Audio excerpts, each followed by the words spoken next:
நாங்கள் எபேசியர் புத்தகத்தில் தொடர்ந்து பயணம் செய்ய போகிறோம். விசேஷமாக எபேசியர் 6ஆம் அதிகாரம் போன கிழமை நாங்கள் பார்த்தோம். விசேஷமாக முதல் 4 வார்த்தைகளை பார்த்தோம், 1லிருந்து 4 வரைக்கும். இன்றைக்கு 5லிருந்து 9 வசனங்களை நாங்கள் பார்க்க போகிறோம்.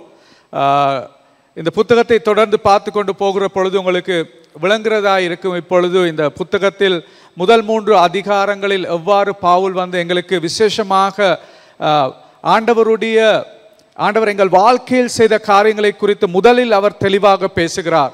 இது ஒரு இறையியல். ஆண்டவருடைய தேவ வசனத்தின் ஊடாக அவர் எங்களுக்கு சொல்லுகிறார், கிறிஸ்தவ வாழ்க்கை என்றால் எவ்வாறு வாழ வேண்டும் என்பது முதல் 3 அதிகாரத்தில் எங்களுக்கு சொல்லப்படுகிறது. சபை என்றால் யார், இயேசு எங்களுக்கு என்ன செய்திருக்கிறார், இயேசுவுக்குள் எங்களுக்கு இருக்கிற ஆசீர்வாதங்கள். நான் போன கிழமை சொன்னேன், 40 தடவைகள் இயேசுவுக்குள் என்ற வார்த்தை, அதாவது ஆண்டவருக்குள் என்ற வார்த்தை அவர் பாவித்திருக்கிறார். இதனூடாக எங்களுக்கு காண்பிக்கிறார் அவர் இரட்சிப்பு என்றால் என்ன, கிருபை என்றால் என்ன, ஆண்டவருடைய சிலுவை எங்களுக்கு எப்படி ஒரு வல்லமையா இருக்கிறது என்பதை குறித்து பல காரியங்களை அவர் எங்களுக்கு கற்றுக் கொடுக்கிறார் முதல் 3 அதிகாரங்களில். இந்த முதல் 3 அதிகாரங்களில் நாங்கள் கற்றுக்கொள்ளுகிற விஷயங்கள் எங்களுக்கு இறையியலின் ஊடாக எங்கள் வாழ்க்கையை வாழுவதற்கு, அப்படி இல்லாவிட்டால் தேவ வசனத்தின் ஊடாக இந்த வாழ்க்கையை வாழ்வதற்கு எங்களுக்கு உதவி செய்கிறது. நாங்கள் விசேஷமாக 4ஆம் அதிகாரம், 5ஆம் அதிகாரம், 6ஆம் அதிகாரத்துக்கு வருகிற பொழுது நாங்கள் காண்கிற விஷயம் என்னவென்றால், நாங்கள் காண்கிறோம் எவ்வாறு இந்த முதல் 3 அதிகாரத்தில் இயேசு எங்கள் வாழ்க்கையில் செய்த காரியத்தின் நிமித்தம் எங்களுடைய ஒவ்வொரு பகுதிகளும், எங்கள் வாழ்க்கையில் இருக்கிற ஒவ்வொரு பகுதியும் மாறப்பட வேண்டும். அதாவது நற்செய்தி எங்கள் வாழ்க்கையை எல்லா பகுதியையும் மாற்றும் என்றது மிகவும் முக்கியம். நற்செய்தினால் நாங்கள் வாழ்கிற விதம் எல்லா விதத்திலும் மாறப்பட வேண்டும். முதலில் அவர் எங்களுக்கு, நாங்கள் போன கிழமை 3 கிழமைகளாக பார்த்து கொண்டு வருகிறோம், எவ்வாறு எங்களுடைய திருமண வாழ்க்கையின் உறவு நற்செய்தியினால் மாற்றப்படுகிறது. அதே போல் நாங்கள் போன கிழமை பார்த்தோம், பெற்றோர் பிள்ளைகளின் உறவுகள் எவ்வாறு மாற்றப்படுகிறது, பெற்றோர் பிள்ளைகளுக்கு இருக்கிற உறவுகள் எவ்வாறு மாறுகிறது, எவ்வாறு நாங்கள் பார்க்கிறோம் என்று பார்த்தோம். இன்று இன்னும் ஒரு முக்கிய விஷயத்தை குறித்து பவுலடியார் எங்களுக்கு பேசுகிறார். உங்கள் ஒரு நாளில் அதிகமான நேரத்தில் நீங்கள் செலவிடுகிற இடம் எங்க சொல்லுங்க பாப்போம். வேலை செய்கிற இடத்தில். எப்படி உங்களுடைய வேலை, கிறிஸ்துவுக்குள் உங்கள் தொழில் எவ்வாறு இருக்க வேண்டும் என்பது ஆண்டவர் பவுல் அடியார் விசேஷமாக 5ஆம் வசனத்திலிருந்து 9ஆம் வசனத்தில் பேசுகிறார். இன்று நாங்கள் பார்க்க போகிறோம் எங்கள் தொழிலை குறித்து. எங்கள் தொழிலில் இருக்கிற உறவுகள், அதாவது நாங்கள் வேலை செய்கிற இதில் 2 பேர், ஒன்று தொழில் சொந்தக்காரர்களுக்கும் பேசப்படுகிறது, தொழில் செய்கிற இடத்தில் வேலை செய்கிறவர்களுக்கும் பேசப்படுகிறது. ரைட், 2 பேருக்கும், அவர்கள் 2 பேருக்கும் இடையில் இருக்க வேண்டிய உறவுகளை குறித்து பேசப்படுகிறது. எவ்வாறு நாங்கள் எங்கள் தொழில்களை நாங்கள் செய்ய வேண்டும் என்பதை குறித்து பேசப்படுகிறது. ரைட், அப்ப நாங்க பார்க்க போகிறோம் இன்றைக்கு எபேசியர் 6ஆம் அதிகாரம் 5ஆம் வசனத்திலிருந்து 9ஆம் வசனத்தை நாங்கள் வாசிப்போம். 5லிருந்து 9. நீங்கள் கிறிஸ்துவுக்கு கீழ்ப்படுகிறது போல சரீரத்தின்படி உங்கள் எஜமான்களாய் இருக்கிறவர்களுக்கும் பயத்தோடும் நடுக்கத்தோடும் கபடமற்ற மனதோடும் கீழ்ப்படிந்து மனுஷருக்கு பிரியமாய் இருக்க விரும்புகிறவர்களாக பார்வைக்கு ஊழியம் செய்யாமல் கிறிஸ்துவின் ஊழியக்காரராக மனப்பூர்வமாய் தேவனுடைய சித்தத்தின்படி செய்யுங்கள். அடிமையானவனானாலும் சுயாதீனம் உள்ளவனானாலும் அவனவன் செய்கிற நன்மையின்படியே கர்த்தரிடத்தில் பலனை அடைவான் என்று அறிந்து மனுஷருக்கென்று ஊழியம் செய்யாமல் கர்த்தருக்கென்றே நல்மனதோடே ஊழியம் செய்யுங்கள். எஜமான்களே, அப்படியே நீங்களும் வேலைக்காரருக்கு செய்ய வேண்டியவைகளை செய்து அவர்களுக்கும் உங்களுக்கும் எஜமானவர் பரலோகத்தில் இருக்கிறார் என்றும் அவரிடத்தில் பட்சபாதம் இல்லை என்றும் அறிந்து கடும் சொல்லை விட்டுவிடுங்கள். ரைட், நாங்கள் ஜெபிப்போம். அன்பின் ஆண்டவரே, இந்த காலை நேரத்தில் மீண்டும் உங்களிடத்தில் வருகிறோம். அப்பா, சபை என்ற ரீதியில் நீர் எங்களுக்கு ஒவ்வொரு பகுதியாக ஆண்டவரே நற்செய்தி எவ்வாறு எங்கள் வாழ்க்கையை மாற்றுகிறது என்பதை காண்பித்துக் கொண்டிருக்கிறீர். அப்பா, நாங்கள் ஜெபிக்கிறோம். எபேசியர் புத்தகத்தின் ஊடாக இன்று நாங்கள் எங்கள் தொழில்களை குறித்து பார்க்கிற இடத்துக்கு வந்திருக்கிறோம். நாங்கள் ஜெபிக்கிறோம் ஆண்டவரே, எங்கள் தொழில்களை குறித்திருக்கிற சிந்தனைகளை ஆண்டவரே நீர் காண்கிறீர். ஆனால் உம்முடைய வார்த்தையில் எங்கள் தொழில்களை குறித்து நாங்கள் எவ்வாறு காண்ப வேண்டும், எவ்வாறு நாங்கள் சிந்திக்க வேண்டும் என்பதை குறித்து நீர் தெளிவாக பேசி இருக்கிறீர். நான் ஜெபிக்கிறேன் இயேசுவின் நாமத்தில் இந்த நேரத்தில் ஆண்டவரே, நீரே எங்களுக்கு உதவி செய்து ஆண்டவரே, நீங்கள் சிந்தனைகளில் மாற வேண்டிய இடங்களை மாற்றி தொழிலை பார்க்கிற விதத்தை மாற்றும்படி இயேசுவின் நாமத்தில் ஜெபிக்கிறேன் நல்ல பிதாவே. ஆமேன், ஆமேன். நான் சொன்னது போல இந்த பகுதியில் பவுலடியார் எங்களுக்கு தொழில்களை குறித்து பேசுகிற பொழுது அவர் விசேஷமாக நாங்கள் தொழிலை குறித்து காண்ற விதத்தை விட மிகவும் வித்தியாசமான 2 சிந்தனைகளை எங்களுக்கு வைத்திருக்கிறார். அந்த 2 சிந்தனைகளை குறித்து நான் உங்களுக்கு பேச விரும்புகிறேன். முதலாவது சிந்தனை தான், அதாவது எல்லா தொழிலும் ஒரு தெய்வீக அழைப்பாக இருக்கிறது. எங்களுக்கு இருக்கிற நாங்கள் செய்கிற எல்லா தொழில்களும் ஒரு தெய்வீக அழைப்பு. நான் சொல்றது நல்லா கேட்டுக்கொள்ளுங்க, ரைட்? அதான் முதலாவது விஷயம். நீங்கள் என்ன தொழில் செய்தாலும் அது தெய்வீக அழைப்பாய் காணப்படுகிறது. நான் அது வர்றேன், திரும்பி உங்களுக்கு விளங்கப்படுத்துறது. ரெண்டாவது தான், எல்லா தொழிலும் உங்கள் இருதய பூர்வமாக, உங்கள் முழுமை இருதயத்துடன் நீங்கள் செய்கிற தொழில்களை செய்யும்படி பவுலடியார் சொல்லுகிறார். எல்லா தொழில்களும் தெய்வீக அழைப்பு. எல்லா தொழில்களையும் முழு இருதயங்களோடு நாங்கள் செய்ய வேண்டும். இந்த 2 விஷயத்தை இந்த இடத்தில் அவர் பேசுகிற விஷயங்களாக நான் காண்கிறேன். அந்த காரியங்களை குறித்து உங்களுக்கு காண்பிக்க நான் விரும்புகிறேன். முதலாவது, எல்லா தொழில்களும் தெய்வீக அழைப்பு, a divine calling, right? is a whatever the work you do, நீங்க செய்கிற எந்த தொழிலா இருந்தாலும் அந்த தொழில் ஒரு தெய்வீக அழைப்பாக காணப்படுகிறது, ரைட்? நாங்கள் எபிசியர், அதாவது இந்த இடத்தில் நாங்கள் பார்க்கிறோம், அதாவது உறவுகளை குறித்து பேசுகிற பொழுது விசேஷமாக நான் உங்களுக்கு சொன்னேன், முதலாவது கணவன் மனைவியின் உறவை குறித்து பேசினார். மீண்டும் அதற்கு பின்பதாக பவுலடியார் பெற்றோர் பிள்ளைகளுக்கு இடையில் இருக்கிற உறவு. இப்பொழுது வேலை செய்கிற இடத்தில் தொழிலாளருக்கும் அந்த தொழில் எஜமானுக்கும் இடையில் இருக்க வேண்டிய உறவை குறித்து பேசுகிறார், ரைட்? இந்த பழைய அதாவது இந்த எபிசியர் புத்தகம் எழுதப்பட்ட காலத்தில் கிரேக்கோ ரோமர் அந்த உலகத்தில் இப்படிப்பட்ட அதாவது உறவுகள் எவ்வாறு செய்ய வேண்டும் என்று எழுதுவது ஒரு சாதாரண விஷயம், ரைட்? ஒரு குடும்ப கோட்பாடு என்று இருக்குது, ஃபேமிலி கோட். அதாவது ஒவ்வொருவர் எப்படி இன்னொருவரோடு கொடுக்கல் வாங்கல் செய்ய வேண்டும் என்று அந்த காலத்தில் அப்படிப்பட்ட குடும்ப கோட்பாடுகள் எழுதப்பட்டிருந்தது. ஆனால் அது அந்த அந்த சமூகத்தில் ஒரு சாதாரண விஷயம். எப்படி ஒரு தகப்பன் தாய் தன்னுடைய அதாவது வைஃபோட, தன்னுடைய மனைவியோட கொடுக்கல் வாங்கல் செய்ய வேண்டும், பிள்ளைகளோடு கொடுக்கல் வாங்கல் செய்ய வேண்டும், வியாபாரம் செய்யறா அந்த வியாபாரம் செய்கிற நபரோடு அப்படி கொடுக்கல் வாங்கல் செய்ய வேண்டும் என்று அந்த காலங்களில் பல கோட்பாடுகளை வைத்து எழுதப்பட்ட பல காரியங்கள் காணப்பட்டது. அப்படிப்பட்ட காரியங்களில் ஆனால் ஒரு வித்தியாசம் என்னவென்றால், அந்த புத்தகங்கள் ஒன்றுலேயுமே எப்படி நீங்கள் வேலை, அதாவது உங்களுக்கு வேலை செய்கிறவர்கள், அப்படி இல்லாவிட்டால் இதில் சொல்லப்படுகிறது அடிமைகள் என்று, அந்த வேலை செய்கிறவர்களுக்கு இந்த வார்த்தையில் இந்த ஆண்ட வசனத்தில் அடிமைகள் என்று சொல்லப்படுது இன்னொரு மொழிபெயர்ப்பில். அவர்களை குறித்து ஒரு இடத்திலையும் எழுதப்படவில்லை. அவர்களை எப்படி நீங்கள் கொடுக்கல் வாங்கல் செய்யணும்னு ஒரு இடத்திலையுமே எழுதப்படவில்லை. ஆனால் கிறிஸ்தவர்கள் எழுதுகிற பொழுது, உறவுகளை குறித்து எழுதுகிற பொழுது, விசேஷமாக பவுலடியார் எபிசியர் புத்தகத்தில் உறவுகளை குறித்து எழுதுகிற பொழுது அடிமைகளை நாங்கள் எவ்வாறு கொடுக்கல் வாங்கல் செய்ய வேண்டும் என்று அவர் எழுதியிருக்கிறார். இது மிகவும் பெரிய வித்தியாசம். ஏனென்றால் அந்த நாட்களில் வேலை செய்கிறவர்கள் அடிமைகள் மனிதர்களை போல் கூட அவர்கள் கருதுவதில்லை. அவர்கள் ஒரு பொருட்களை போல், அவர்களை வாங்க முடியும், சந்தையில் வாங்கிட்டு அவர்களிடமிருந்து எங்களுக்கு வேலை வாங்க முடியும். அப்படிப்பட்ட ஒரு காலகட்டத்தில் அந்த அந்த மனிதர்களுக்கு ஒரு பெருமதியே இல்லாத நாட்களிலும் கூட பவுலடியார் ஒரு கிறிஸ்தவ புத்தகம், எபிசியர் புத்தகத்தில் அந்த நபர்களை எவ்வாறு நாங்கள் கொடுக்கல் வாங்கல் செய்ய வேண்டும் என்று அவர் எழுதியிருக்கிறார். இது ஒரு மிக முக்கியமான விஷயமாய் காணப்படுகிறது, ரைட்? இனி அடுத்த விஷயம் என்னவென்றால், இந்த இடத்தில் சொல்வது போல இது வீட்டில் அவர்களது வீடுகளில் வேலை செய்கிறவர்களை குறித்து தான் இந்த இடத்தில் பேசப்படுகிறது. அப்படி பேசப்பட்டிருந்தாலும் நாங்கள் பார்க்கிறோம் 7ஆம் வசனத்தை வரும் பொழுது, 7ஆம் வசனத்தை பாருங்க என்ன சொல்லியிருக்கேன். 7ஆம் வசனத்தை நாங்கள் வாசிப்போம். அடிமையானவனாலும் சுயாதீனம் உள்ளவனாலும் அவனவன் செய்கிற நன்மையின்படியே கர்த்தரிடத்தில் பலனை அடைவான் என்று அறிந்து. அதாவது அந்த இடத்தில் சொல்லப்படுகிறது, கர்த்தருக்கு ஊழியம் செய்கிறவர்கள், நாங்கள் என்ன வேலை செய்தாலும் அதை நாங்கள் செய்வது கர்த்தருக்கு.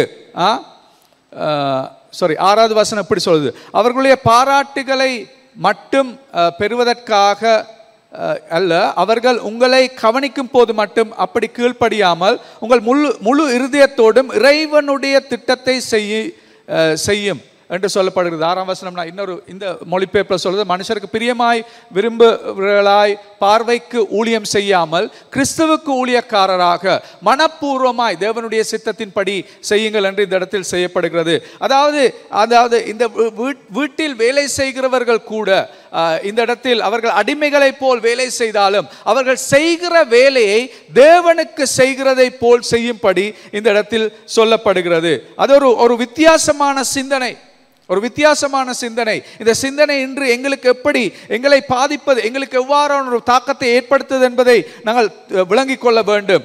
ரைட்? இதில் சொல்லப்படுகிறது, மீண்டும் 6ஆம் வசனத்தை போடுங்க, இருக்கா 6ஆம் வசனத்தை பாருங்க. இதில் சொல்லப்படுகிறது, நீங்கள் மனப்பூர்வமாய் தேவனுடைய சித்தத்தின்படி செய்யுங்கள். மனப்பூர்வமாய் தேவனுடைய சித்தம். அதாவது நீங்கள் ஒரு புத்தகம் ஒன்று தலைப்பு இப்படித்தான், அந்த புத்தகத்தோட தலைப்பு தேவ ஊழியத்துக்கு அழைப்பு என்ற ஒரு புத்தகம் இருக்கு. அந்த புத்தகத்தில் என்னத்தை குறித்து எழுதப்பட்டிருக்கும் நீங்க நினைக்கிறீங்க? தேவ ஊழியத்துக்கு அழைப்பு ஏண்டா அந்த புத்தகத்தை உள்ளுக்குள்ள வாசியக்குள்ள அதில் என்ன எழுதியிருக்கும்? நீங்க எல்லாருமே யோசிப்பீங்க, இந்த புத்தகத்தில் சொல்லப்பட்டிருக்குது என்னது? முழு நேர ஊழியத்துக்கு என்ன மாதிரி ஊழியம் செய்யறதுன்னு கொடுத்தா இந்த புத்தகத்தில் எழுதப்பட்டிருக்குன்னு தான் நீங்கள் யோசிப்பீங்க தானே? அந்த தலைப்பை கண்டா அதுதான் உங்களோட தலைக்கு வரும். ரைட்? எங்கள் எல்லாருக்குமே அப்படிப்பட்ட ஒரு தலைப்பை கண்டோன்னா ஊழியம் மட்டும்தான் எங்களோட தலைக்கு வருகிறது. அதற்கு காரணம் என்னவென்றால், எங்களுக்கு தொழிலில் ஆண்டவரின் ஊழியத்தின் ஒரு பகுதியாக நாங்கள் காண்பதில்லை.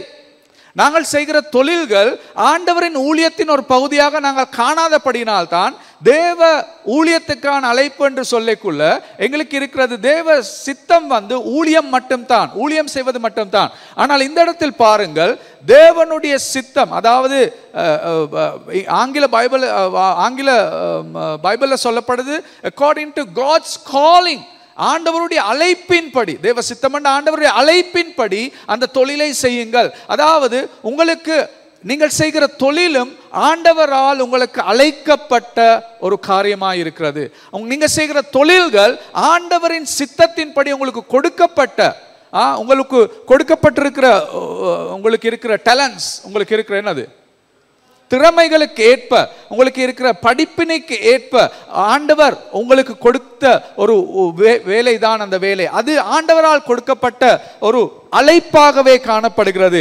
எத்தனை பேர் நீங்கள் செய்கிற தொழில் உங்களுக்கு ஆண்டவரால் கொடுக்கப்பட்ட அழைப்பென்று நீங்க காண்றீங்களா? அப்ப உங்களுக்கு 100க்கு 100 கிராம் ஷுவரா நீங்க உங்களுக்கு ஆண்டவர் கொடுத்த தொழில் நீங்க செய்யற தொழில் ஆண்டவரோட அழைப்பண்டு 100க்கு 100 அப்படி என்றா நீங்க எப்படி அந்த தொழிலை காண வேண்டும், எப்படி அந்த தொழிலை செய்ய வேண்டும் என்றது மிகவும் முக்கியமாக இருக்கிறது. என்ன பொறுத்தவரையில் நான் கிட்டத்தட்ட 14 வருடம் நான் வேலை செய்தேன். ஊழியத்துக்கு வருவதற்கு முன்பதாக 14 வருடம் நான் பிரைவேட் செக்டரில் வேலை செய்தேன். அந்த காலத்தில் எந்த இருதயத்தில் நான் சபைக்கு வருகிற பொழுது, படிப்பினைகளை கேட்கிற பொழுது, அதாவது அந்த விஷயங்கள்ல எந்த இருதயத்தில் வந்த விஷயம் என்னண்டா, நான் செய்கிற தொழில் அவ்வளவு முக்கியம் இல்லை. முக்கியமான விஷயம் என்னண்டா ஊழியம் தான். ஊழியம் முக்கியம், ஆனால் நான் செய்கிற தொழில் அவ்வளவு முக்கியம் இல்லை என்ற சிந்தனை தான் எனக்கு தொடர்ந்து என் மனதில் இருந்த விஷயம். அப்ப எப்ப நான் எவ்வளவு நான் என்ன செய்தாலும், தொழிலில் எப்படிப்பட்ட சாதனைகளை செய்தாலும் எனக்கு ஒரு திருப்தி இருக்கல. அது காரணம் என்னண்டா, நான் நினைச்சேன் என் தொழிலை விட ஊழியம் தான் முக்கியம். அப்ப நான் தொழில் செய்வது என்னத்துக்கு? ஊழியம் செய்வதற்காக. தொழிலில் இருந்து வர்ற சம்பளத்தில் எடுத்து அந்த சம்பளத்தை வச்சு எனக்கு ஊழியம் செய்யலாம் என்றுதான் என்னுடைய சிந்தனை இருந்துச்சு. ரைட்? என்னண்டா எனக்கு இருந்த சிந்தனை என்னண்டா, தொழில் அவ்வளவு முக்கியமான ஒரு விஷயம் இல்லை என்ற ஒரு சிந்தனை இருந்துச்சு. முக்கியமான விஷயம் என்னவெண்டா ஆண்டவருடைய ஊழியம் செய்யறது, அதான் முக்கியம். ரைட்? அப்படிப்பட்ட சிந்தனை தான் நான் வந்தேன். அதான் நான் உங்களுக்கு சொல்றேன், இன்றைக்கு அந்த சிந்தனை ஆண்டவர் என்ன மாத்திருக்கிறார். அந்த சிந்தனை ஆண்டவர் மாத்தினபடியே தான் நான் உங்களுக்கு இன்றைக்கு சொல்றேன், நாங்கள் செய்கிற எல்லா தொழில்களும் ஆண்டவரால் கொடுக்கப்பட்ட அழைப்பு. அது ஒவ்வொரு வித்தியாசமான தொழில்களை நாங்கள் செய்யலாம். ஆனால் என்ன தொழில் செய்தாலும் நாங்கள் செய்கிற தொழில் ஆண்டவரால் எங்களுக்கு கொடுக்கப்பட்ட அழைப்பாக இருக்கிறது. ரைட்?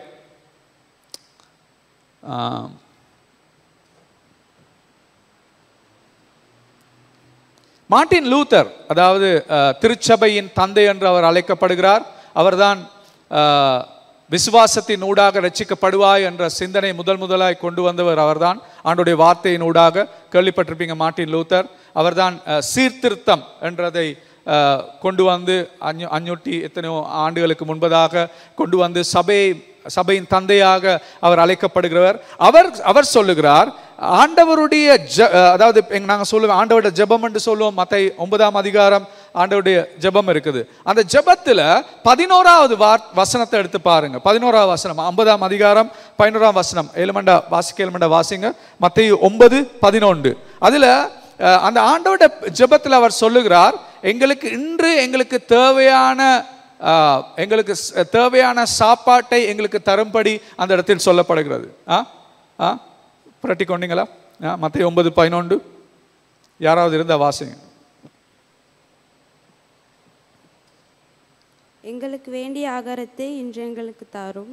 எங்களுக்கு வேண்டிய ஆகாரத்தை இன்று எங்களுக்கு தாரும். இதுதான் ஜெபம். அப்ப மார்ட்டின் லூத்தர் என்ன சொல்லுகிறார் என்றால், எங்களுக்கு வேண்டிய ஆகாரத்தை இன்று தாரும் என்று நாங்கள் ஜெபிக்கிற பொழுது சங்கீதம் 145:15 வசனம், நான் நினைக்கிறேன் அது இருக்குது எங்கள்கிட்ட. சங்கீதம் 35:15 இதில் பாருங்கள் என்ன சொல்லப்படுகிறது என்று சங்கீதக்காரன் என்ன சொல்றான்னு பாருங்க. எல்லா ஜீவன்களின் கண்களும் உம்மை நோக்கி கொண்டிருக்கிறது. ஏற்ற வேளையிலே நீர் அவர்களுக்கு ஆகாரங்கள் கொடுக்கிறீர். எங்களுக்கு யார் ஆகாரம் கொடுக்கிறது? யார் எங்களுக்கு ஆகாரம் கொடுக்கிறது? எங்களுடைய பரலோகத்து பிதா. ரைட்? அதான் மத்தேயு 9:11 நாங்கள் கேட்கிறோம், எங்களுக்கு தேவையான ஆகாரத்தை தாரும் என்று சொல்லுகிறோம்.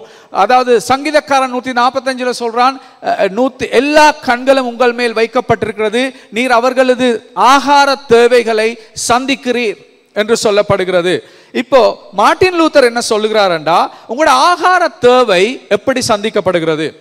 ஆண்டவர் எப்படி உங்கள் ஆகார தேவையை சந்திக்க வைக்கிறார்? அவர் சொல்லுகிறார், உங்கள் காலை ஆகாரத்துக்கு நீங்கள் பானம் பாலையும் நீங்கள் சாப்பிட்றதா இருந்தா, உங்களோட பானம் பாலும் மேசையில ஒரேடியா அற்புதமா அது வந்து டக்குன்னு வந்து பான் உருவாக்கிட்டு பால் உருவாக்கிட்டு அப்படியா வருது? ஆண்டவர் வந்து ஒரு காலத்தில் அப்படி செய்தார். ரைட்? அவர் வந்து மன்னா கொடுத்தார், பரலோகத்தில் இருந்து மன்னா ஒரு நாளும் கீழே போட்டார். அப்படிப்பட்ட ஒரு காலம் இருந்துச்சு. ஆனா இப்போ ஒரு நாளும் காலையில் உங்களோட சாப்பாடு பானும் பாலும் உங்களோட மேசையில அற்புதத்துல டக்குன்னு வர்றது இல்லை. ரைட்? அந்த பானையும் பாலையும் உங்களோட மேசைக்கு கொண்டு வர்றதுக்கு ஆண்டவர் தான் அந்த உணவை கொடுக்கிறார். ஆனா எப்படி அந்த உணவை கொடுத்தார் என்று கேட்டா, மார்ட்டின் லூத்தர் சொல்றார், அந்த பானை உருவாக்குறதுக்கு ஒரு விவசாயி கோதுமையை உருவாக்க வேண்டும். அந்த கோதுமையை உருவாக்கிய விவசாயி அதற்கு பின்பதாக அந்த கோதுமையை சரியாக சேகரித்து கொண்டு ஒரு இடத்துக்கு கொண்டு போய் கொடுத்து அதை துப்புரவாக்கி அதை மாவாக்கி, அதை மாவாக்குறதுக்கு துப்புராக்குறதுக்கு அதை போக்குவரத்து செய்யறதுக்கு எத்தனையோ நபர்கள் அதுக்கு சேர்றாங்க. அதை எல்லாத்தையும் சேர்ந்த பிறகு அதை மாவாக்கின பின்பதாக அதை கொண்டு போய் பேக்கரிக்கு கொடுத்து, பேக்கரில் அதாவது போக்குவரத்து அதுக்கு திரும்ப தேவையா இருக்குது, அதுக்கு பேக் செய்கிற ஆட்கள் இருக்கிறாங்க. அந்த பேக்கை செஞ்சு அந்த பேக்ல போட்டு அதுக்கு பிறகு ஒரு பேக்கரிக்கு போகுது. பேக்கரிக்கு போன பிறகு அந்த பேக்கர்ல எத்தனையோ பேர் ஒன்று சேர்ந்து அந்த பானை உருவாக்குறாங்க. அந்த பானை செஞ்ச பிறகு திரும்பியும் ஒரு பைசிக்கல் ஒருத்தன் பானை போட்டுட்டு கொண்டு போறாரு. உங்களோட வீட்டுக்கிட்ட இருக்கிற ஒரு கடைக்கு கொண்டு போய் அந்த கடையில கொடுத்த பின்பதாக காலையில நீங்க போய் அந்த கடையில காசை கொடுத்து பானை வாங்குறீங்க. பால் எப்படி வருது? எங்கேயோ இடத்துல ஒரு பால் பண்ணையில் எத்தனையோ நபர்கள் ஒன்று சேர்ந்து மாட்டுகளுக்கு அது புல்லு கொடுத்து அதை அந்த மாடுகளை பராமரித்து அதுக்கு வருத்தம் வந்தாண்டா அது பிறகு ஒரு டாக்டர் போய் அந்த மாட்டை பார்த்து அந்த டாக்டர் அந்த மாட்டுக்கு வருத்தத்துக்கு எல்லாத்துக்கும் மருந்து கொடுத்து அதுக்கு பின்பதாக அதுக்கு வர வேண்டிய பால் வந்தோன்னு அந்த பாலை சேகரித்து வச்சோன்னு ஒரு ட்ரக்கில் போவாங்க. அந்த வீட்டுக்கிட்ட போய் அந்த பால் அவங்கள்ட்ட வாங்கி ஒரு பெரிய கண்டெய்னரில் போட்டு அதை ஒரு இடத்துக்கு கொண்டு போய் அது பிறகு அந்த பால் 3-4 நாளைக்கு இருக்கக்கூடிய விதத்தில் அதுக்கு தேவையான காரியங்களை போட்டுட்டு அது பிறகு கொண்டு வந்து ஒரு சிலவேல ஒரு போட்டில் போடுவாங்க, சிலவேல ஒரு பேக்கெட்ல போடுவாங்க. அதை போட்டு அதை கொண்டு போய் கடைக்கு கொடுத்த பிறகு கடையிலிருந்து உங்களுக்கு அந்த பால் வருது. ரைட்? அப்ப நீங்க இன்று எங்களுக்கு தேவையான ஆகாரத்தை எங்களுக்கு தாரும் என்று ஆண்டவர்கிட்ட கேட்கக்குள்ள ஆண்டவர் எப்படி உங்களுக்கு உங்களோட ஆகாரத்தை தாரார்? ஆயிரக்கணக்கான பேர் வேலை செய்கிறார்கள் அந்த சாப்பாடை உங்களோட மேசையை கொண்டு வரதுக்கு. எத்தனை பேருக்கு விளங்கு நான் சொல்றது? அதில் அக்கௌண்டன்ட்மார் இருப்பாங்க, அதில் அதை கொண்ட விற்கிறதுக்கு சேல்ஸ் செய்கிறவங்க இருப்பாங்க. இவங்க எல்லாரும் ஒன்று சேர்ந்து வேலை செய்தபடினால தான் அந்த சாப்பாடு உங்களோட மேசைக்கு வந்திருக்குது. இப்போ மார்ட்டின் லூத்தர் என்ன சொல்றாருண்டா, நீங்க ஆண்டவர்கிட்ட சாப்பாடு கேட்கிற பொழுது ஆண்டவர் மேல் கண்களை வைத்து அவர்தான் எங்களுக்கு சாப்பாடை கொடுக்கிறார், ஒரு சந்தேகமே இல்லை. நீங்கள் ஆண்டவருக்கு நன்றி என்று சொல்லுகிற பொழுது உங்களுக்கு கொடுக்கப்பட்ட சாப்பாடு, அந்த நன்றி செலுத்தும் பொழுது ஆயிரக்கணக்கான மக்கள் ஒன்று சேர்ந்து வேலை செய்தபடினால்தான் அந்த சாப்பாடு உங்களோட மேசைக்கு மேல வந்திருக்குது. அப்ப ஆண்டவரின் நீங்க ஜெபித்து கேட்கறதுக்கு பதில் கொடுப்பதற்கு ஆண்டவர் யாரை பாவிக்கிறார்? யாரை பாவிக்கிறார்? உங்களே தான் பார்க்கிறார். ஒவ்வொரு பேர் வேலை செய்யற ஒவ்வொரு பேரையும் பாவிக்கிறார் அவருடைய ஜெபத்துக்கு பதில கொடுக்கிறதுக்கு. ரைட்? அப்ப அவருக்கு ஒரு நாளுமே இந்த உலகத்தில் இருக்கிற எல்லாருக்கும் சாப்பாடு கொடுக்க முடியாது. வேலை செய்யறாக்கள் வேலையை நிப்பாட்டினாங்கடா, அதன் ஊடாகத்தான் அவருக்கு சாப்பாடை கொடுக்க முடியும். தொழில் என்பது ஆண்டவருக்கு நாங்கள் ஜெபிக்கிற பொழுது அந்த ஜெபத்துக்கு பதில் கிடைக்கிற ஒரு விதம் தான் தொழில். எத்தனை பேர் இதை காண்றீங்க? இவ்வளவு காலம் நீங்க தொழில் எப்படி பார்க்குறீங்கன்னு எனக்கு தெரியாது. ஆனா ஆண்டவரின் பதில், ஆண்டவரை ஜெபிக்கும் பொழுது ஆண்டவரோட ஜெபத்தின் பதிலை கொண்டு வருகிற ஒரு மாதிரி அது அதற்கு ஊடாகத்தான் வருகிறது. எப்படி வருகிறது? தொழிலின் ஊடாக வருகிறதை காணப்படக்கூடியதாக இருக்கிறது. அதே போல் 147 சங்கீதத்தில் 13ஆம் வசனத்தில் பாருங்க, அவர் சொல்லுகிறார், இது சொல்றார், அவர் உன் வாசல்களின் தாழ் பால்களை பலப்படுத்தி உன்னிடத்தில் உன் பிள்ளைகளை ஆசீர்வதிப்பார். இதில் என்ன சொல்லப்படுதுண்டா, உங்களோட நகரங்கள்ல ஒவ்வொரு நகரங்கள் அந்த காலத்துல பெரிய மதில் கட்டப்பட்டு அந்த மதிலுக்கு ஒரு கேட் ஒன்று போடுவாங்க. அந்த கேட்ல இருக்குது பெரிய தூண்கள் இருக்குது. அந்த கேட்டை பாதுகாத்துக் கொள்வதற்கு அதை பலப்படுத்துவார் என்று அதில் சொல்லப்படுத்தப்பட்டிருக்குது. அது அர்த்தம் என்னது? இவர் சொல்றார், மார்ட்டின் லூத்தர் சொல்றார், இதன் அர்த்தம் ஒரு நகரத்தை பாதுகாத்தல். ஒரு நகரத்தை, அதாவது கள்ளர்கள் அந்த நகரத்துக்குள் களவெடுக்காமல், மற்ற தேசங்கள் அந்த நகரத்தை பிடித்துக் கொள்ள முடியாமல் பாதுகாப்பதற்குத்தான் இந்த மதில் கட்டப்பட்டு இந்த மாதிரி கேட் போடப்பட்டிருக்கிறது. இன்று ஆண்டவர் எவ்வாறு நகரத்தை பாதுகாக்கிறார்? எப்படி ஆண்டவர் இன்றைய நகரத்தை பாதுகாக்கிறார்? அதற்காக ஒரு பாராளுமன்றம் இருக்கிறது. அதில் மந்திரிமார் இருக்கிறார்கள். அவர்கள் தான் நீதிகளை உருவாக்குறவர்கள். அந்த உருவாக்கப்பட்ட நீதிகளை மீண்டும் அதை ஒவ்வொரு இடத்தில் கொண்டு செயல்படுத்துவதற்காக, நீதியுள்ள ஒரு நகரமாக இருப்பதற்காக லோயர்ஸ்மார் எத்தனையோ பேர் இருக்கிறாங்க. ஒரு மேஜிஸ்ட்ரேட் கோர்ட் ஒன்று இருக்குது. அதை விட போலீஸ்ல எத்தனையோ பேர் போலீஸ் உத்தியோகம் செய்து கொண்டிருக்கிறாங்க வேலை செய்யறதுக்கு. நீங்க காலையில வரும் பொழுது கூட எத்தனையோ பேர் பார்த்திருப்பீங்க, ரோட்ல ஒவ்வொருத்தர் ஒவ்வொரு விதமான வேலைகள் அவர்கள் செஞ்சு கொண்டிருக்கிறாங்க. அதாவது இந்த நீதியை நிலைநாட்டுவதற்காக, இந்த நகரத்தை பாதுகாத்துக் கொள்வதற்காக, யாரும் இந்த நகரத்தை கொள்ளையாடாமல், இந்த நகரத்தில் இருக்கிற யாருக்கும் ஒரு தீங்கு விளைவிக்காமல் இருப்பதற்காக எத்தனையோ பேர் இரவு பகலாக வேலை செய்து அவர்கள் செய்வார்கள். ஆனால் ஆண்டவர் தான் நகரத்தை பாதுகாக்கிறார். ஆனால் இவ்வாறு ஆண்டவர் அந்த நகரத்தை பாதுகாக்கிறார். இவ்வாறு ஒவ்வொரு தொழில்களின் ஊடாகத்தான் ஆண்டவர் இந்த நகரத்தை பாதுகாக்கிறார். இந்த ரெண்டிலையும் மார்ட்டின் லூத்தர் உங்களுக்கு காண்பிக்கிற விஷயம் என்னவென்றால், ரைட், நாங்கள் ஜெபித்து கேட்கிற முக்கியமான பெரிய விஷயங்களை ஆண்டவர் எங்களுக்கு அந்த ஆசீர்வாதத்தை கொண்டு வருவதற்கு தொழிலை அவர் பாவிக்கிறார். அப்படி என்றால் தொழில் தெய்வீக அழைப்பு என்பதை உங்களுக்கு இப்பொழுது நீங்கள் விளங்கிக் கொள்ள வேண்டும். எத்தனை பேருக்கு விளங்குது? நாங்கள் செய்கிற ஒவ்வொரு தொழில்களும் தெய்வீக அழைப்பு. ஏனென்றால் தேவனுடைய திட்டத்தை இந்த உலகத்தில் ஸ்தாபிப்பதற்காக, அதை செய்து முடிப்பதற்காக அவர் பாவிக்கிற முறை நீங்கள் செய்கிற தொழில். நீங்கள் செய்கிற தொழில், உங்கள் ஒவ்வொருவருடைய தொழில் என்ன தொழிலாய் இருந்தாலும், நீங்கள் பெரிய தொழிலாய் இருக்கலாம், நீங்கள் செய்கிற தொழில் அவ்வளவு முக்கியம் இல்லாத தொழிலாய் இருக்கலாம், எப்படிப்பட்ட தொழிலாய் இருந்தாலும் ஆண்டவர் அந்த தொழிலை பாவிக்கிறார் அவருடைய திட்டத்தை இந்த உலகத்தில் செயல்படுத்துவதற்காக. நீங்கள் பாவிக்கப்படுகிற ஒரு நபர், அது ஒரு தெய்வீக அழைப்பாய் காணப்படுகிறது. ரைட்? அதனால் எல்லா தொழிலும் தீயது அல்ல. எல்லா தொழிலும் தீயது அல்ல. எல்லா தொழிலை பார்த்து இது ஒரு தீய விஷயம் என்று யோசிக்க வேண்டாம். ஆண்டவர் தொழிலை தான் பாவிக்கிறார் அவருடைய ஆசீர்வாதங்களை இந்த உலகத்துக்கு கொண்டு வருவதற்காக. ஆதியாகமம் 1ஆம் அதிகாரத்தில் நீங்க பார்க்குறீங்க, ஒரு இரவு, அதாவது ஒரு குழப்பமான இடத்திலிருந்து ஆண்டவர் ஒழுக்கத்தை கொண்டு வருகிறார். இரவு இருந்த அந்தகாரமாயிருந்த இடத்துல இருந்து ஒளியை கொண்டு வந்த, அதாவது குழப்பமான ஒரு இடத்திலிருந்து ஒழுக்கத்தை கொண்டு வருகிறார். ஆண்டவர் எப்பவுமே குழப்பமான காரியங்கள் இருந்து ஒழுக்கத்தை கொண்டு வருகிற நபர். எங்கட கண்டி நகரத்தை எடுத்து பார்த்தேன்டா, ரைட், ஒவ்வொரு நாளும் நாங்கள் எங்களோட வீடுகளில் இருந்து நாங்கள் எல்லா வேலையை செய்து முடிஞ்சதுக்கு பின்பதாக வீட்டில் இருக்கிற ஊத்தைகள் குப்பைகள் எல்லாவற்றையும் நாங்கள் சேகரித்து ஒரு பேக்கில் போட்டு எங்கேயாவது ஒரு ஒன்று வெளியில் கொண்டு வந்து வைப்போம், ரைட். ஒரு நாள் அந்த பேக்கை வந்து அவங்க எடுக்காட்டி என்ன நடக்கும்? பரவாயில்ல, சகிச்சிடலாம். 2 நாள், ஒரு கிழமை வராட்டி என்ன நடக்கும்? இந்த நகரத்தில் அந்த பேக்கை 2-3 கிழமை ஒருத்தருமே வந்து சேகரிக்காட்டி இந்த நகரத்துக்கு என்ன நடக்க போகுது? மனம் தாங்க இயலாது. அதால் வரக்கூடிய வருத்தங்கள், சில வேளை மரணத்தை கூட கொண்டு வரக்கூடிய வருத்தங்கள் வரலாம் அவர்களது தொழிலை செய்யாட்டி, ரைட். அப்படிப்பட்ட குழப்பத்தை அவர்கள் செய்கிற தொழில் என்னவென்றால், ஆதியாகமத்தில் ஆண்டவர் செய்தது, அதாவது குழப்பமான ஒன்றில் அவர்கள் ஒழுக்கத்தை கொண்டு வருகிறார்கள். அவர்கள் அந்த குப்பைகளை சேகரித்துக் கொண்டு சரியான இடத்துக்கு போகிற பொழுது நகரத்தில் ஒரு ஒழுக்கம், அழகை அவர்கள் கொண்டு வருவதாக காணப்படுகிறார்கள். நகரத்தை அழகாக வைத்துக் கொள்கிறவர்கள் அவர்கள் தான். இப்படிப்பட்டவர்களை நீங்கள் பார்க்கும் பொழுது இனி நீங்கள் பார்க்குற விதமும் மாறணும். குப்பை அள்ளுறவன் அவர்களை பார்க்க முடியாது.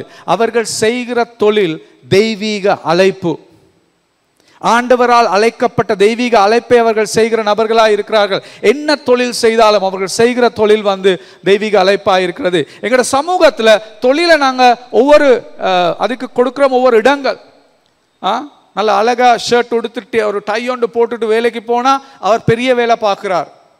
ஒரு சாரத்தோட ஷர்ட்டோட வந்து மேசன் தொழில் இல்லாத ஒரு அப்படிப்பட்ட ஒரு சின்ன தொழில் செஞ்சால் அவர் அவ்வளவு முக்கியமான நபர் இல்லை. அப்படித்தான் எங்களோட சமூகம் பார்க்குது. ஆனால் ஆண்டவர் என்ன சொல்லுகிறாருண்டா, நாங்கள் செய்கிற ஒவ்வொரு தொழிலும் தெய்வீக அழைப்பு.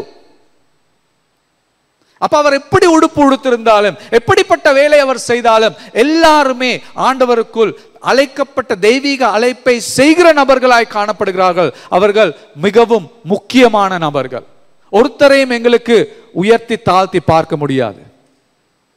எல்லாருமே முக்கியம். அதுதான் தொழிலை குறித்து ஆண்டவர் காண்கிற விதம். அப்படிப்பட்ட ஒரு கண்ணோட்டம் எங்களுக்குள் இருக்க வேண்டும். அப்படிப்பட்ட ஒரு விதத்தில் நாங்கள் காண்பவர்களாய் மாற வேண்டும். இன்றைக்கு எங்களோட சிந்தனைகள் மாற வேண்டும். நான் சொன்னேன் தொழிலை குறித்து. எங்களோட சிந்தனைகள் மாற வேண்டும். நாங்கள் பார்க்கிற விதம் மாற வேண்டும். எவ்வாறு நாங்கள் தொழிலை குறித்து பார்க்கிறோம் என்பது மாறப்பட வேண்டும்.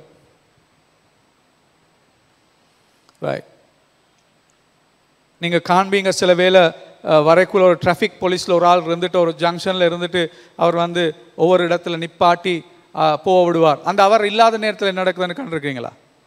என்ன நடக்கும்? 4 பக்கத்தாலையும் வெஹிக்கிள் வந்து இறுகிட்டு ஒருத்தரையும் ஒருத்தர் விடாமல் அப்படியே இறுகி பார்த்துட்டு இருப்பாங்க. ஒருத்தருக்கும் போக இயலாது. கண்டிருக்கீங்களா? பார்த்தீங்களா குழப்பம்? இப்படி குழப்பம் உண்டு. ஒரு நபர் அதில் இருக்கிறதால எவ்வளோ பெரிய ஒழுக்கத்தை கொண்டு வர்றாங்கன்னு பார்த்தீங்களா? அதான் நான் சொன்னேன், இந்த ஆண்டவரை நாங்கள் காண வேண்டும். ஒவ்வொருத்தரும் நாங்கள் வந்து செய்கிற தொழில் வந்து ஒழுக்கத்தை கொண்டு வருது, ஆண்டவருடைய செயல்பாட்டை காண்பிக்கிறதாக காணப்படுகிறது. நாங்கள் செய்கிற வேலைகள், ரைட். நீங்கள் ஒரு வீட்டை துப்புரவாக்கினாலும், ஒரு வீட்டை நீங்கள் துப்புராக்குற நபராக இருந்தாலும், அது ஒரு குழப்பமான இடத்திலிருந்து ஒழுக்கத்தை கொண்டு வருகிற ஒரு வேலை. அது நீங்க செய்தாலும், இன்னும் ஒரு நபருக்கு பணம் கொடுத்து செய்யப்பட்டாலும், அதை நீங்கள் செய்யாவிட்டால் அந்த வீட்டில் இருக்கிற சுகாதாரத்துக்கு அது ஒரு பிரச்சனை. ரைட். இது எல்லாமே ஆண்டவரால் கொடுக்கப்பட்ட தொழில்கள். இவை எல்லாமே முக்கியமான தொழில்கள். ஒரு தொழிலும் உயர்ந்த தொழிலோ தாழ்ந்த தொழில் என்று இல்லை. எல்லா தொழிலும் ஆண்டவரின் அழைப்பினால் கொடுக்கப்பட்ட முக்கியமான தொழில்களாய் காணப்படுகிறது. இப்ப இது உண்மையண்டா, ரைட். இது 2 விதத்தில் நாங்கள் நடைமுறைக்கு எங்களோட வாழ்க்கையில் இதை மாற்றணும். முதலாவது தான் நான் சொன்னது போல, உங்களை சுற்றி இருக்கிற நபர்கள், சில நபர்கள் செய்கிற வேலைகள் தாழ்ந்த வேலைகள் என்று நீங்கள் கருதுகிற வேலைகளை அப்படி பார்க்கிற விதத்தை நீங்கள் மாற்ற வேண்டும். இது ஒரு தாழ்மையான வேலை, இது ஒரு குறைந்த வேலை, இது படிக்காதவர்கள் செய்கிற வேலை என்று நீங்கள் பார்க்கிறதை மாற்ற வேண்டும். அது எங்களுடைய முதலாவது மாற்றம். எல்லா வேலைகளும் எப்படிப்பட்ட வேலையாக இருந்தாலும், எவ்வளவு பணம் கிடைத்தாலும், எவ்வளவு கௌரவம் கிடைத்தாலும் கிடைக்காவிட்டாலும், எப்படிப்பட்ட வேலை செய்தாலும், ஒவ்வொரு வேலையும் ஆண்டவரின் அழைப்பின் படி செய்யப்படுகிற வேலை என்று நான் காண பழக வேண்டும். அப்படி என்றால் நான் ஒருவரையும் இனிமேல் குறைத்து மதிப்பிட என்னால் முடியாது. முதலாவது, கிறிஸ்தவன் என்ற விதத்தில் எனக்கு என்ன வேலை செய்த நபராக இருந்தாலும் எல்லா வேலையும் ஒரு சமனாக காண்கிற நபராய் நான் மாற வேண்டும். எனக்கு ஒன்றையும் அந்த தரத்தை குறைத்து எனக்கு காண முடியாது. அதுதான் முதலாவது சிந்தனை. ரெண்டாவது, எப்படி இதை உங்களை மாற்ற வேண்டும் என்றால், இது பவுலடியார் இதில் நான் சொன்னேன், இது வீட்டில் வேலை செய்கிறவர்களுக்காக இது பேசுகிறார். ஆனால் அவர் என்ன சொல்லுகிறார் என்றால், நீங்கள் என்ன தொழில் செய்தாலும் அந்த தொழில் மற்றவர்களுக்கு ஒரு மாற்றத்தை கொண்டு வருகிறது. சில வேளையில் நீங்கள் செய்கிற தொழில் ஒரு போரிங்காக இருக்கலாம், அதாவது மனித வாழ்க்கைகளை மாற்ற தொழிலில் நீங்கள் செய்கிறீங்க. ஏதோ ஒரு ரூமில் வச்சு உங்களுக்கு அக்கௌண்ட்ஸ் கொடுத்துருக்குறாங்க, நம்பர்ஸை பார்த்துட்டு இருக்கிறீங்க. அப்படி இல்லாவிட்டால் ஏதாவது அப்படிப்பட்ட ஒரு வேலை, இந்த வேலையில் ஒரு முக்கியமான வேலையா, எனக்கு இந்த வேலையில் நான் ஏதாவது மாற்றத்தை ஏற்படுத்துகிறான்னு நீங்கள் நினைக்கலாம். ஆனால் இன்றைக்கு உங்களுக்கு விளங்க வேண்டிய விஷயம் என்னன்னா, நீங்கள் என்ன விதத்தில், எந்த தடத்தில், எப்படிப்பட்ட தொழில் செய்தாலும் அந்த தொழிலில் கட்டாயமாக ஆண்டவர் அந்த தொழிலின் ஊடாக மற்றவர்களுக்கு அவருடைய ஜெபத்தின் தேவைகளை உங்கள் தொழிலினூடாக சந்தித்து கொண்டிருக்கிறார். கொஞ்சம் அதை திரும்பி பிடிச்சு கொள்ளுங்க. மற்றவர்களுடைய ஜெப தேவைகளை உங்கள் தொழிலினூடாக அவர் சந்தித்து கொண்டிருக்கிறார். எத்தனை பேருக்கு அது விளங்கிச்சு? ரைட். அப்ப இது ரெண்டே நீங்க காணைக்குள்ள நீங்க தொழிலை காண்ற விதத்தை மாறணும். அப்ப முதலாவது நான் சொன்னேன் என்னவென்றால், அதாவது எல்லா தொழிலும் தெய்வீக அழைப்பு. ரெண்டாவது, எல்லா தொழில்களையும் எங்கள் முழு இருதயத்தோடு நாங்கள் செய்ய வேண்டும் என்று நான் உங்களுக்கு சொன்னேன். ரைட். இனி அது முக்கியமாக இருக்கிறது. அதாவது நாங்கள் இதில் பார்த்தோம், ஆண்டவர் அவர் இந்த உலகத்தை படைத்த தேவன், இந்த உலகத்தை அவர் பாதுகாக்கிற தேவன், இந்த உலகத்தை அவர் ஒவ்வொரு நாளும் நடத்தி செல்லுகிற தேவன், அவர் இந்த உலகத்தை நடத்தி செல்வதற்காக தொழிலை பாவிக்கிறார் என்று நான் சொன்னேன். ரைட். அப்படி என்றால் நாங்கள் தொழிலை குறித்தான எங்களுடைய விளக்கம் இப்பொழுது மாறி இருக்கிறது. அது மட்டுமல்ல, அந்த விளக்கம் மாறுகிற பொழுது அதற்கு ஒரு புதிய அர்த்தம் எங்களுக்குள் வர வேண்டும். தொழிலுக்கு ஒரு புதிய அர்த்தத்தை நாங்கள் கொடுக்க வேண்டும். எங்கள் வாழ்க்கையில் ஒரு புதிய அர்த்தம். அதாவது ஒவ்வொரு நாளும் காலையில் நீங்க தொழிலுக்கு போகும் பொழுது, இது ஆண்டவருடைய சித்தத்தை செய்வதற்கு நான் இன்று செல்லுகிறேன் அப்படி நினைச்சு போறீங்களா? சில வேளை நாங்கள் தொழிலுக்கு போறது, அதுல போய் எப்பயாவது எனக்கு ஒரு சான்ஸ் கிடைக்குமா ஆண்டவரை பற்றி சொல்றதுக்கு, அது பிழை இல்லை. ஆனா அதுக்கு தான் நான் தொழிலே செய்யறேன், அப்படி இல்லை. நீங்க செய்யற தொழில் முதல்ல ஆண்டவருடைய சித்தத்தை அதுல செய்றீங்க. அந்த செஞ்சு கொண்டு போய்க்குள்ள அதுல வர்ற ஒரு உறவோடு நீங்க நற்செய்தியை பகிர்ந்து கொள்றதுல பிழை இல்லை. ஆனா நீங்க செய்கிற தொழிலே ஆண்டவருடைய சித்தம், அதனூடாக ஆண்டவருடைய சித்தம் செயல்படுகிறது என்பதை நாங்கள் விளங்கிக் கொள்ள வேண்டும். ரைட். 7வது வசனம் பாருங்க என்ன சொல்லுது. 7ஆம் வசனம் திரும்பி போடுங்க. 7ஆம் வசனத்தை, அடிமையானவர்களே சுயாதீனம் உள்ளவர்கள் ஆனாலும் அவனவன் செய்கிற நன்மையிலே கர்த்தரிடத்தில் பலனை அடைவான் என்று அறிந்து. அதாவது சொல்லப்படுகிற விஷயம் என்னண்டா, நீங்கள் இந்த உலகத்தில் இருக்கிற உங்களுடைய எஜமான்களுக்கு நீங்கள் கீழ்ப்படியுங்கள் என்று இதில் சொல்லப்படுகிறது. இந்த உலகத்தில் இருக்கிற எஜமான்களுக்கு நாங்கள் ஏன் கீழ்ப்படிய வேண்டும்? ரைட். அதாவது அது கீழ்ப்படிவது மட்டுமல்ல, உங்களுடைய தொழிலை முழு இருதயத்தோடும் செய்யுங்கள் என்று சொல்லப்படுகிறது. முழு இருதயத்தோடும் என்றா சந்தோஷத்தோடு உங்களுக்கு கொடுக்கப்பட்ட தொழிலை செய்யுங்கள், மிகவும் உற்சாகத்தோடு உங்களுக்கு கொடுக்கப்பட்ட தொழிலை செய்யுங்கள். எத்தனை பேர் உங்கள் தொழிலை கை வைத்து காண்பிக்க வேண்டாம், ஒவ்வொரு நாளும் உங்களோட தொழிலை சந்தோஷமாகவும் உற்சாகமாகவும் செய்றீங்க? ஏதோ தானோ வேலை ஒன்று கொடுத்துருக்காங்க, செஞ்ச வேண்டியது செய்யாவிட்டால் மாசத்துல சம்பளம் கிடைக்காது என்றதுக்காக நாங்கள் செய்கிறோம். உற்சாகமாக சந்தோஷமாக எத்தனை பேர் செய்கிறோம்? ஆனால் பவுலடியார் சொல்லுகிறார், உற்சாகமும் சந்தோஷமாகவும் செய்யுங்கள், உங்களுடைய எஜமான்களுக்கு கீழ்ப்படியுங்கள் அப்படின்னு சொல்லக்குள்ள, இப்போ உங்களை எல்லாருக்குமே எஜமான் இதில் சொல்றது உங்களோட பாஸ். வேலை செய்கிற இடத்துல உங்களுக்கு இருக்கிற எல்லா பாஸும் நல்லவங்க இல்லை. ரைட். எல்லாரும் நல்லவங்க இல்லை. ரைட். சில ஆக்கள் உங்களுக்கு கஷ்டத்தை கொடுக்குற ஆக்கள். அவங்களுக்கு சந்தோஷமா ஒரு நாள் வேலை செய்யறது கஷ்டம். ரைட். சந்தோஷமா ஒரு வேலை செய்யறது கஷ்டம். ஆனால் பவுலடியார் கிறிஸ்தவர்களுக்கு சொல்ற விஷயம் என்னவென்றா, உங்களுக்கு இந்த உலகத்தில் ஒரு எஜமான் இருப்பது போல பரலோகத்திலும் ஒரு எஜமான் இருக்கிறார். நீங்கள் வேலை செய்கிற பொழுது இந்த உலகத்து எஜமானுக்கு இல்லை, நீங்கள் வேலை செய்கிறீங்க யாருக்காக? பரலோகத்தில் இருக்கிற எஜமானுக்கு நீங்க வேலை செய்றீங்க. அப்படியாண்டா நான் சொல்றது நல்லா கேட்டுக்கொள்ளுங்க. ரைட். உங்களுக்கு கஷ்டத்தை கொடுக்கிற எஜமான்களை பார்க்கக்குள்ள, ஒவ்வொரு நாளும் வேலையில போய் உங்களுக்கு கஷ்டத்தை கொடுக்குற உங்களோட பாஸ் இருக்கார் தானே, அவரை பார்க்கக்குள்ள அவரை மட்டும் பார்க்காதீங்க, கொஞ்சம் தலையை அங்கால எங்கால தேடி பாருங்க, இன்னொரு பாஸும் இருக்கிறாரு அவரோட அந்த இடத்துல. யார் அந்த பாஸ்? யார் அந்த பாஸ்? பரலோகத்து பிதா. அதே ஆஃபீஸில் உங்களுக்கு கஷ்டம் கொடுக்குற பாஸோடே பரலோகத்து பாஸ் எங்கடா பிதாவும் அந்த இடத்துல இருக்கிறார். நீங்கள் வேலை செய்கிறது அந்த கஷ்டம் கொடுக்குற நபருக்கல்ல, நீங்கள் வேலை செய்கிறது அந்த பரலோகத்து பிதா. இந்த சிந்தனை உங்களுக்குள்ள வந்துச்சுண்டா நீங்கள் வேலை செய்கிற விதம் அப்படியே மாறிடும். ஏனண்டா நீங்கள் அவருக்கு வேலை செய்யலை, அந்த கஷ்டம் கொடுக்குற நபருக்கு வேலை செய்யலை. அவருக்கு வேலை செஞ்சாண்டா நான் உனக்கு பாடம் ஒன்று படிப்பிக்கிறேன், நீ எனக்கு நேற்று பேசின தானே, இன்றைக்கு நான் வேலையை அறவாசி தான் செய்வேன், அப்படிதான் நீங்க செஞ்சுப்பீங்க, ரைட்?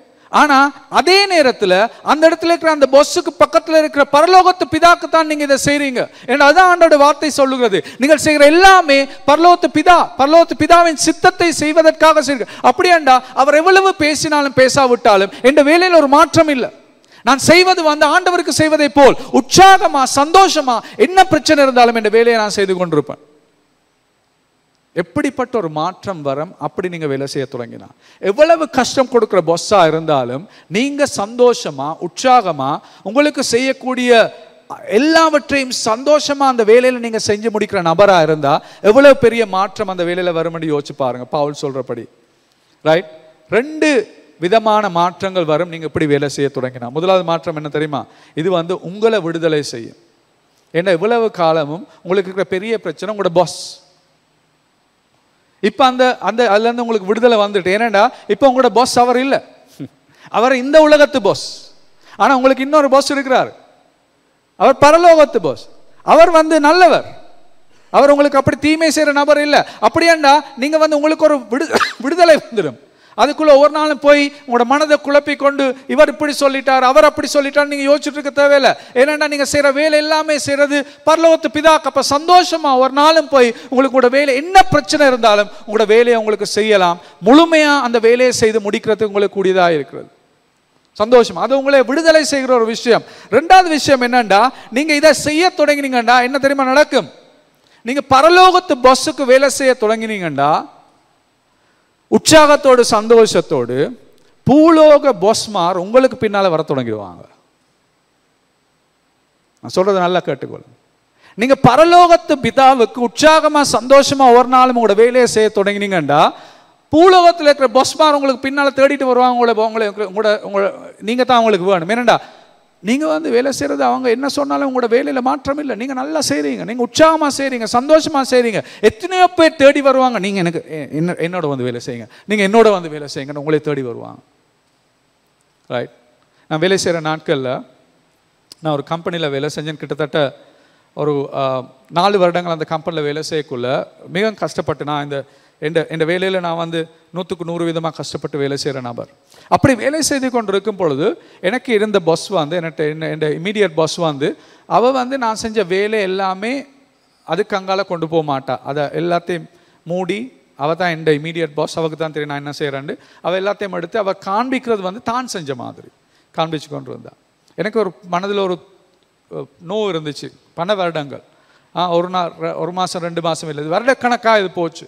அப்போ எனக்கு ஒரு சோர்வு ஏற்பட்டு நான் ஒரு நாள் யோசிச்சேன், இந்த வேலையை விட்டுட்டு போயிடுவோம் என்று யோசித்தேன். அப்படின்ட்டு நான் என் ஒரு பாஸ்டர்கிட்ட போய் சொன்னேன், நான் இப்போ வேலையை விடுறதுக்கு நான் சிந்திச்சிருக்கேன். அவர் கேட்டார் ஏன்னு. அப்போ நான் அவருக்கு சொன்னேன் இந்த கதையை. நான் இப்படி எனக்கு ஒரு ப்ரொமோஷனும் இல்லை, 3 வருஷமாக நான் ஒரே இடத்துல தான் இருக்கிறேன், நான் செய்கிற எல்லா வேலையும் அவள் எடுத்து அவள் செய்கிற மாதிரி காண்பிக்கிறா அண்ட் எல்லாம் சொன்னோன்னே அவர் எனக்கு என்ன சொன்னார்டா, பாஸ் எனக்கு என்ன சொன்னார்டா, நீங்கள் வேலை செய்கிறது இந்த நபருக்கு அல்ல, நீங்கள் வேலை செய்கிறது ஆண்டவருக்கு நீங்கள் வேலை செய்கிறபடியா நீங்கள் தொடர்ந்து வேலை செய்யுங்க, அவர் கட்டாயமாக உங்களுக்கு நல்லதை செய்வார் என்று சொல்லி இன்னொரு வருடம் நான் அந்த இடத்துல வேலை செய்யக்குள்ள ஒரு நாள் அந்த கம்பெனியில் ஒரு மாற்றம் ஏற்பட்டு அந்த கம்பெனியில் இந்த டிரெக்டர்ஸை மாற்றி புதிய ஒரு டிரெக்டர் அவர் அந்த கம்பெனி ஒவ்வொரு கம்பெனிஸில் அது ஒரு பெரிய ஒரு இலங்கையில் இருக்கிற பெரிய கம்பெனி ஒவ்வொரு சின்ன கம்பெனிஸுக்கு போய் தேடி பார்க்க தொடங்கினாங்க என்ன நடக்குதுன்னு. தேடி பார்க்கக்குள்ள எங்களோட கம்பெனிக்கு தேடி பார்த்து எல்லாம் முடிஞ்சு ரிப்போர்ட்டை கொடுத்துட்டா பிறகு என்ன அந்த கம்பெனியில் சொந்தக்காரர் என்னை கூப்பிட்டு அந்த மீட்டிங் ஒன்று வச்சாங்க. அந்த மீட்டிங் வச்சு சொன்னாங்க, நாங்கள் காண்றோம் கடைசி 3 வருஷம் நீங்கள் செஞ்சதுக்கு எங்களால் ஒன்றுமே நாங்கள் உங்களுக்கு தர வேண்டிய ஒன்றையும் கொடுக்கல, அதனால் நாங்கள் பிளவு விட்டுட்டோம் ஒரு கம்பெனியை, ரைட்? அதனால் உங்களுக்கு நாங்கள் 3 ட்ரிபிள் ப்ரமோஷன், ரைட், 3 உயர்வுகள் ஒரேடியாக தாரோம். ரைட், 3 உயர்வுகள் ஒரேடியாக தாரோம். இந்த உயர்வுகள் வர வேண்டியது வந்து போன வருஷம் ஒரு உயர்வு வர வேண்டி இருந்துச்சு. அதனால் உங்களுக்கு கொடுக்கப்பட வேண்டிய கொடுப்பனவுகளை போன வருஷம் அந்த டேட்டுக்கு நாங்கள் போட்டு அந்த மாதத்துலேருந்து 12 மாதத்துக்கு நாங்கள் கொடுப்பனவை திரும்பி கொடுக்க போகிறோம் ஒரேடியா. நடந்திருக்கா எங்கேயாவது? கேள்விப்பட்டிருக்கீங்களா அப்படி ஏதாவது? ரைட், ஆண்டவருக்கு நாங்கள் முழுமையாக வேலை செய்யக்குள்ள மற்றவர் பாஸ் எங்களுக்கு எப்படி இருந்தாலும் பரவாயில்ல, ஆண்டவருக்கு தான் நாங்கள் வேலை செய்கிறோம்னு நாங்கள் செய்யக்குள்ள அவர் எப்படி எங்களை காண்கிறாருன்னா அப்படித்தான் அவருக்கு தெரியும். நாங்கள் செய்கிற தொழில் வந்து உண்மையாக செய்யக்குள்ள அவர் எங்களுக்கு அதற்கு தேவையான அந்த பேறுகளை அவர் கொண்டு வர. அதனால் இந்த உலகத்தில் உங்களுக்கு எவ்வளவு கஷ்டம் கொடுக்குற எஜமான்கள் இருந்தாலும் நான் சொல்கிறது நல்லா கேட்டுக்கொள்ளுங்க. உங்களோட மனப்பாங்கு முக்கியம், உங்கள் மனப்பான்மை முக்கியம், நீங்கள் எப்படி காண்றீங்கன்னு முக்கியம். அவங்களுக்காக நீங்கள் வேலை செய்கிறத குறைச்சி கொண்டீங்கண்டா, நான் வேலை செய்ய மாட்டேன், மற்றவங்க வேலை செய்கிற மாதிரி நானும் அப்படி இருக்க போகிறேன்னு யோசிச்சிங்கண்டா, அது இல்லை கிறிஸ்தவம். கிறிஸ்தவம் வந்து எப்படிப்பட்ட எஜமானா இருந்தாலும் நீங்கள் வேலை செய்வது பரலோக எஜமானுக்காக. அதனால் நீங்கள் செய்கிற வேலையை சந்தோஷமாகவும் உற்சாகத்தோடும் செய்கிறவர்களாக இருக்க வேணும். 2 முக்கியம். சந்தோஷம் இருக்கணும், உற்சாகம் இருக்கணும். சோம்பேறியா இருக்க முடியாது வேலை செய்கிற இடங்கள். அது கிறிஸ்தவம் அல்ல. வேலை செய்கிற நேரத்தில் போய் மினிஸ்ட்ரியை செய்கிறது அது கிறிஸ்தவம் அல்ல.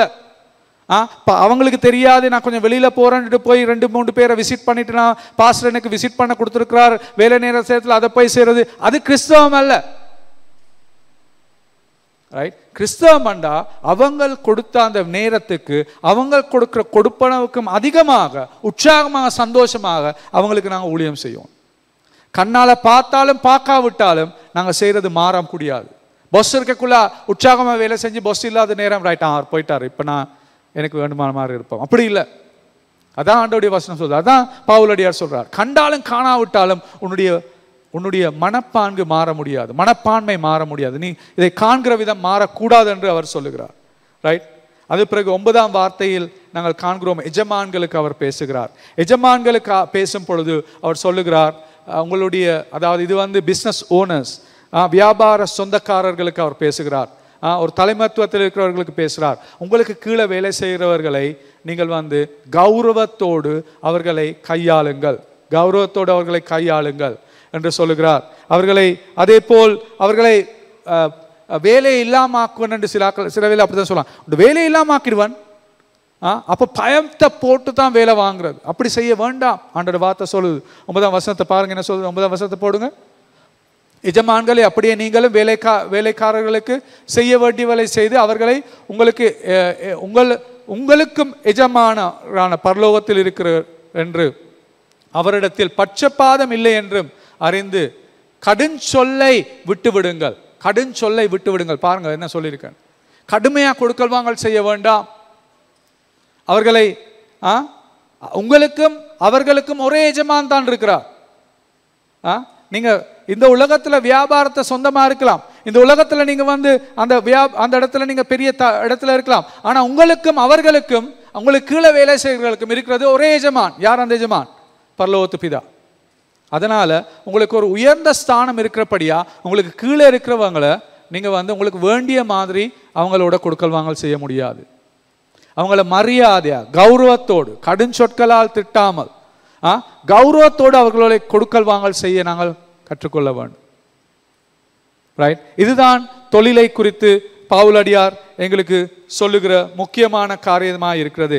ஏன் நாங்கள் இப்படி இருக்க வேண்டும், ஏன் நாங்கள் இவ்வாறு வாழ வேண்டும்? இயேசு அவர்தான் எங்களுடைய எஜமான். ஆனால் இந்த இயேசு எஜமானாய் இருந்தாலும் அவர் ஒரு ஊழியக்காரனாய், அவர் ஒரு அடிமையாய் மாறினார் எங்களுக்காக. ரைட், நாங்கள் ரட்சிப்பை பெற்றுக்கொள்வதற்காக எங்களுடைய எஜமானாகிய இயேசு, பரலோகத்து எஜமானாகிய இயேசு ஒரு அடிமையாக மாறினார், உங்களையும் என்னையும் விடுவிப்பதற்காக, ரட்சிப்பை கொண்டு வருவதற்காக. ரைட், எங்களுடைய பாவங்களை மன்னிப்பதற்காக. அதாவது அப்படி செய்ததுக்கு காரணம் அவர் வந்து இதற்கு அப்பாற்பட்டு, அதாவது எங்களுக்கு கடுமையா எங்களோடு கொடுக்கல் வாங்குற ஒரு எஜமானாய் இல்லாமல் எங்களை மாற்றுவதற்காகத்தான் அப்படி செய்தார்.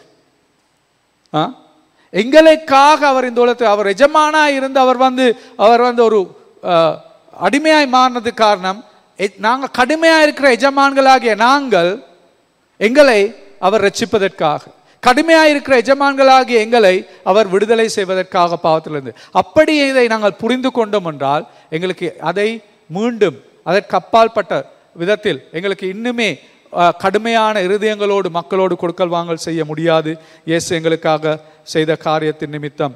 தொழில், உங்கள் தொழிலில் உங்களுக்கு ஏன் நீங்கள் உங்கள் தொழிலை செய்கிறீர்கள்? சிலர் அவர்களை தொழிலை செய்வதற்கு காரணம் பணத்தை மாத்திரம் சம்பாதிப்பதற்காக, சிலர் தொழிலை செய்வதற்கு காரணம் கௌரவம், சிலர் தொழில்களை செய்வதற்கு காரணம் அதுதான் அவர்களுடைய அடையாளம்.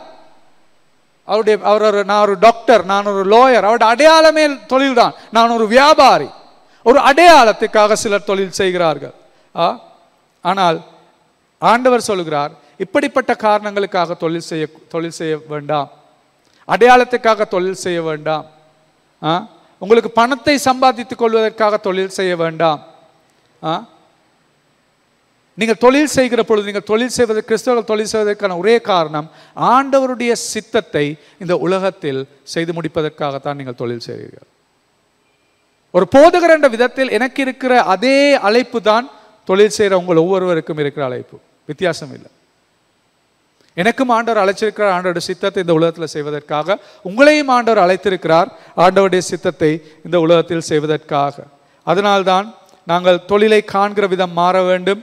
இயேசு அவர் பரலோகத்தில் அவருடைய பிதாவை விட்டு அவர் அந்த ஒரே மகனாய் இருந்தாலும் அவர் அந்த பிதாவை விட்டு இந்த உலகத்துக்கு காரணம் அனாதைகளாக இருந்த எங்களை பிள்ளைகளாய் மாற்றுவதற்காக. அதன் ஊடாக இன்று எங்களுக்கு ஒரு அடையாளம் கொடுக்கப்பட்டிருக்கிறது. நீங்களும் நானும் இயேசுவின் பிள்ளைகள். எங்களுடைய அடையாளம் அதுதான். அதுதான் எங்களுடைய அடையாளம். வியாபாரி அல்ல, நான் செய்கிற தொழில் அல்ல, நான் செய்கிற ஒன்றுமே அல்ல, எனக்கு இருக்கிற காரியங்கள் அல்ல என்னுடைய அடையாளம். என்னுடைய அடையாளம் நான் இயேசுவின் பிள்ளை. அந்த அடையாளத்தோடு எனக்கு கொடுக்கப்பட்ட தொழில் அவருடைய சித்தத்தை இந்த உலகத்தில் செய்வதற்காக எனக்கு கொடுத்திருக்கிறார் என்று நாங்கள் சிந்தித்து செய்கிற பொழுது நாங்கள் செய்கிற தொழில்கள் ஆசீர்வாதமாக மாறப்போகிறது. அவை எல்லாமே ஆண்டவருடைய சித்தத்தை இந்த உலகத்தில் செய்யும் தொழில்களாய் மாறப்போகிறது. உங்களுக்கு தொழிலை குறித்து உங்களுடைய கண்ணோட்டம் முழுமையாக மாறப்போகுது. தொழிலை நீங்கள் காண்கிற விதம் மாறப்போகுது. 8 மணித்தியாலம் 9 மணித்தியாலம் ஒவ்வொரு நாளும் நீங்கள் செய்கிற தொழிலில் ஆண்டவரோடு நீங்கள் செய்வதற்கு இது உதவியாயிருக்கும். ஆண்டவருக்காக செய்வதற்காக இது உதவியாயிருக்கும். ஸோ இந்த காலை நேரத்தில் என்னுடைய விசுவாசம் இதுதான், நான் நினைக்கிறேன் இதுதான். நீங்கள் இண்டையிலிருந்து தொழிலை பார்க்குற விதத்தை ஒரு மாற்றத்தை ஏற்படுத்துவீங்க என்று நான் நினைக்கிறேன். இதற்கங்காலையும் தொழில் ஏதோ தானோ என்று செய்யாமல், உங்களோட பாஸ் யாராக இருந்தாலும் உங்களுக்கு இருக்கிறது ஒரே பாஸ் தான். அவர் இந்த பூலோகத்து பாஸ் இல்லை, பரலோகத்து பாஸ். அவர் தான் உங்களோட இயேசப்பா. அவருக்கு தான் நீங்கள் வேலை செய்கிறீங்க. அவர் தான் உங்களை அழைத்திருக்கிறார் வேலை செய்வதற்கு. அவருடைய ஜபத்துக்கு பதில் உங்களின் வாழ்க்கையின் ஊடாக வந்து கொண்டிருக்கிறது. யோசிச்சு பாருங்க, பெட்டால இருக்கிற அந்த நாட்டாமி அந்த மரக்கறி பேகை தூக்கி தன்னை கழுத்தில் வச்சு தூக்கிட்டு ஒரு கரத்தில் வச்சு அதை இழுத்துட்டு போய் ஒரு லொரியில் போடாட்டி எத்தனையோ இடங்களுக்கு மரக்கறி போவாது. அவர் ஆண்டவருடைய சித்தத்தை செய்கிறார். காண்றீங்களா? யார் என்ன தொழிலை செஞ்சாலும் அதில் நீங்கள் காண வேண்டிய விஷயம், இந்த நபர் ஆண்டவருடைய சித்தத்தை செய்கிறார். ஆண்டவருடைய ஜெபத்துக்கு பதிலுக்கு இவர் ஒரு பகுதியாக வேலை செய்து கொண்டிருக்கிறார் என்பதை நீங்கள் காண வேண்டும். நாங்கள் ஜெபிப்போம், எழுந்து நிற்போம்.